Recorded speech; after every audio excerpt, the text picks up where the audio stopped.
现在就让我们一起加入客家风情，大家来讲客家吧。Time travel may not be possible, but there's one place in Taiwan that may have you thinking it is. The Rock New Silu Trail starts in Taoyuan and winds 407 kilometers south down into Taichung.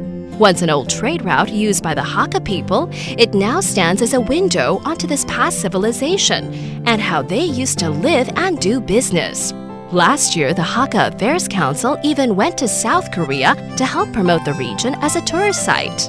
Hey, what's up? It's time to talk about Hakka here on ICRT. Hello， 大家好，我是阿斌哥 Leo。Hello， 你好，大家好，我是 Joseph Lin。Leo， 我们常常都在这个浪漫的台三线上面来介绍附近的这个风景哦。对啊，是不是有比较小的路，是那种步道，让我们可以慢慢去走？没问题，我告诉你，我带你来去更浪漫的，真的是浪漫台三线哦。OK， 这条叫做张之细路，种子 C 路啊，就是完全用客语来写下来的 C 路嘛，听起来就还蛮值得去逛逛喽。是，而且啊，你看有张嘛，就表示它是运这个樟脑的。然后小路就是山上的弯弯曲曲的小路啊，这条小路才真的很浪漫。就是人家说什么挑盐古道，苗栗的那个挑盐古道，就是以前用挑的挑担哈，没有推车，从铜锣那边挑到通霄，通霄的海边苑里那边哈。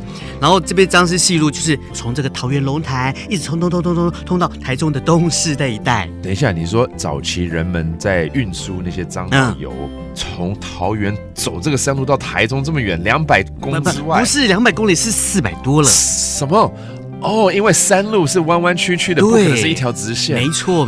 哇，好辛苦哦。对啊，因为它有运输的功能嘛。可是呢，到后来当然就没了啊。所以呢，现在客委会就把它规划成是自然休闲的步道，然后把它整修得很好，附近的风景也是很漂亮的甚至它还跟韩国的济州偶来小径就是缔结了一个关系，然后呢，共同来推展这些古道的一些文化。没错，两国就可以来好好交流一下，吸引互相的这个游客过来那大家有空呢，慢慢去品味一下这个沿绕在台三线边的这个张之细路喽。All right.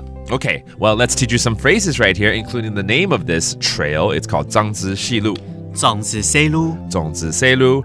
And then we got 台三线, the actual highway that's nearby. 台三线. 台三线.